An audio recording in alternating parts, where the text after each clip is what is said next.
Class 10th के सभी छात्र छात्राओं का गणित की वर्चुअल क्लास में स्वागत है, अभिनंदन है। प्रिय विद्यार्थियों, आज हम अध्याय 8 त्रिकोणमिति का परिचय स्टार्ट करेंगे।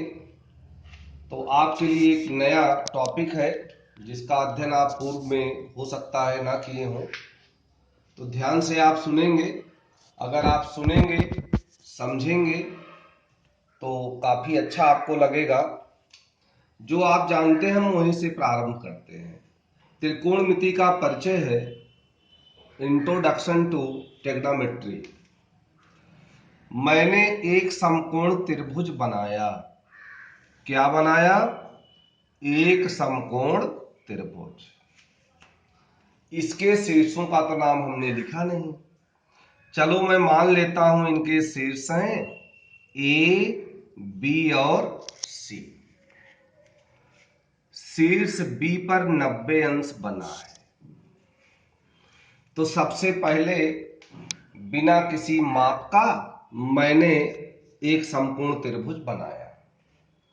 उसके बाद उनके शीर्षों को अंग्रेजी के बड़े अक्षर से दिखाया। पता चला कि शीर्ष बी पर 90 अंश है, तो 90 अंश के जो सामने वाली भुजा है कौन सी है इस चित्र में? ए से लेके सी तक या सी से लेके ए तक, या 90 अंश के सामने चले जाओ तो जो 90 अंश के सामने वाली भुजा है उसको आप कहते हैं कर्ण। ध्यान देना हमेशा के लिए, किसी भी समकोण त्रिभुज में जिस शीर्ष पर समकोण बना है उसके सम्मुख जो भुजा प्राप्त होगी उसका नाम होता है कर्ण। तो इस त्रिभुज में तो 3 शीर्ष हैं। एक पर तो 90 अंश बना है, अन्य 2 शीर्षों पर जो कोण बने होंगे वह 90 अंश से कम होंगे। क्यों? क्योंकि तीनों कोणों का योग तो 180 अंश होना ही होना है। तो अगर 90 एक हो गया तो जो 2 रह गए हैं रिमेनिंग लेफ्ट, उनका योग भी 90 से अधिक तो होगा ही नहीं। तो 90 से कम पहला भी कोण है ए और 90 से कम दूसरा भी कोण है सी। अर्थात समकोण त्रिभुज में एक तो भाई 90 अंश है, अदर जो 2 कोण हैं वह न्यून कोण होते हैं। जैसे कोण ए का मान जो भी हो, अभी तो नापा नहीं गया है, इसका मान 90 अंश से कम होगा।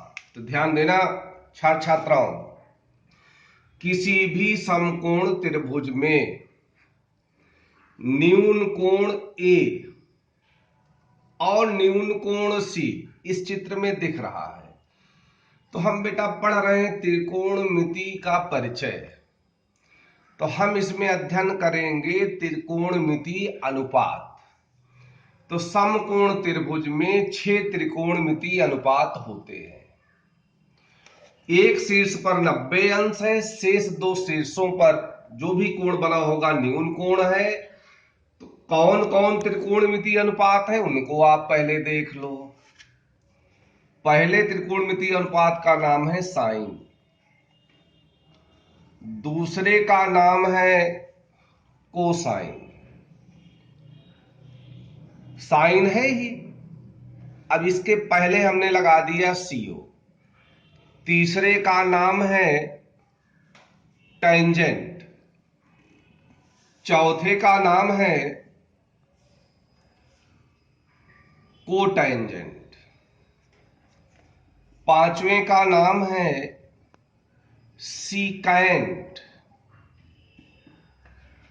और लास्ट का नाम है कोसिकेंट। कोसिकेंट। तो ध्यान देना, तो त्रिकोणमिति का जो परिचय चैप्टर है उसमें हम लोग स्टडी करेंगे आज त्रिकोण मिति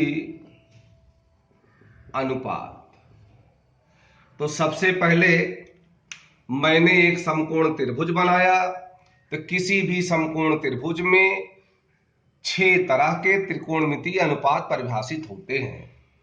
पहला है साइन, दूसरा है कोसाइन, तीसरा है टेंजेंट, चौथा है कोटेंजेंट, पांचवा है सीकेंट और छठा है कोसिकेंट।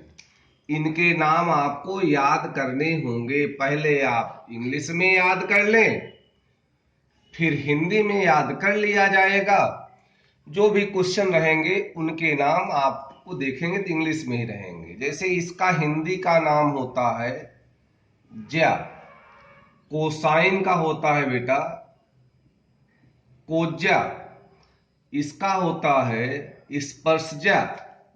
ध्यान दें थोड़ा सा, sine, cosine, tangent, cotangent, secant, cosecant. तो समकोण त्रिभुज में कितने तरीके के त्रिकोणमितीय अनुपात का परिभाषित किया जा सकता है? 6। कौन कौन है? Sine, cosine, tangent, cotangent, secant, cosecant. ध्यान देना, सुविधा के लिए साइन को लिखते समय केवल प्रथम 3 अक्षर का हम उपयोग करेंगे, SIN। अब लिखे तो है SIN लेकिन पढ़ेंगे साइन। ये तो SIN इंग्लिश का देखेंगे सिन हो गया, सिन का मतलब पाप हो गया। यहां देखो बेटा, दूसरे में कोसाइन है, प्रथम 3 अक्षर ही लेना, कोस। साइन का प्रथम 3 अक्षर साइन। दूसरे में कोसाइन है, तो कोसाइन को संक्षेप में कैसे लिखा जाएगा? प्रथम 3 अक्षर के द्वारा, COS, कोस। तीसरे में कौन था बेटा? टेंजेंट। प्रथम 3 अक्षर ले लो, क्या क्या ले बताओ? TAN, tan. चौथे में बेटा देखो कोटेंजेंट, प्रथम 3 अक्षर बताओ क्या लें? COT, cot. पांचवें में बेटा 3 अक्षर लो, कौन सा है बेटा? सेक। छठे में 3 अक्षर लो, ध्यान देना छठे वाला, COS लो। प्रथम 3 अक्षर लिए आप, ये तो कॉस बन गया, कॉस तो पहले से है, तो और अक्षर ले लेते हैं, 2 अक्षर और बढ़ा देते हैं, कोसेक। अब ध्यान देना, समकोण त्रिभुज में 6 प्रकार के त्रिकोणमितीय अनुपात परिभाषित होते हैं। पहला है साइन, दूसरा है कोसाइन, तीसरा है टेंजेंट, चौथा है कोटेंजेंट, पांचवा है सीकेंट, छठा है कोसिकेंट। साइन को हम लिखेंगे SIN से, कोसाइन को लिखेंगे COS, कोस से, टेंजेंट को टेन से, कोटेंजेंट को कोट से, सिकेंट को सेक से, कोसिकेंट को कोसेक से। अब इसको आप देख लेते, इन्हीं को आपको याद करना है। कौन कौन 6 त्रिकोणमितीय अनुपात हैं? साइन, कोस, टेन, कॉट, सेक, कोसेक। याद हो जाएगा, कर लेंगे।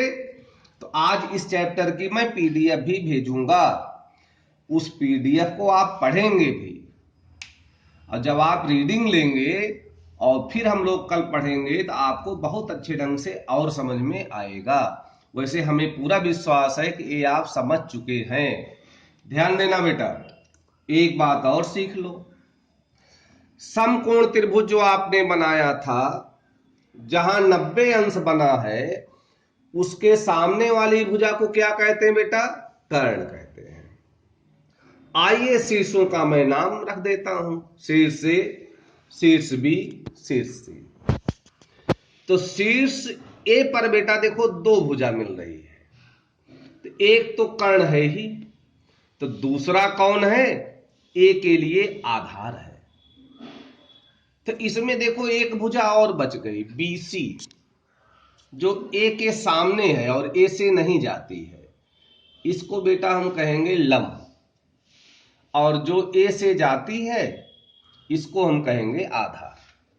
तो किसी भी समकोण त्रिभुज में कर्ण के अलावा 2 भुजाएं समकोण बनाती हैं, अर्थात उनके बीच का कोण 90 अंश होता है। उन्हीं दोनों भुजाओं में से एक भुजा आधार, तो दूसरी भुजा लंब का कार्य करेगी।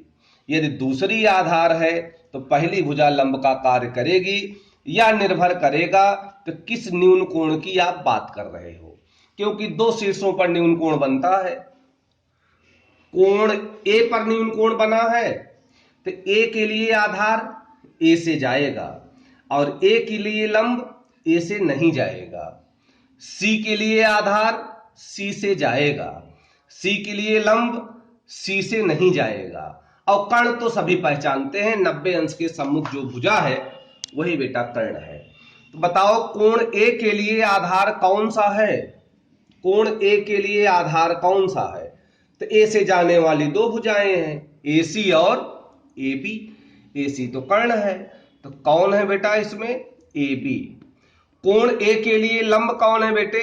जो ए से ना जाए। कौन सी भुजा नहीं जाती है? BC। कोण C के लिए बताओ आधार कौन सा है? कोण C के लिए आधार कौन होगा? जो C से जाए। C से दो भुजाएं जाती हैं, एक कर्ण है और दूसरा आप देख ही रहे हैं कौन सा है बेटा? CB या BC। तो C के लिए आधार है BC। C के लिए लंब कौन बताएगा आज? ऐसी भुजा जो C से ना जाए, C से ना जाने वाली भुजा कौन है? AB। इतना आप ध्यान से कर लेना। समकोण त्रिभुज में कौन आधार है, कौन लंब है, कौन कर्ण है, इसकी पहचान आप करेंगे। बाकी कल हम लोग कंटिन्यू करेंगे। Okay, thank you.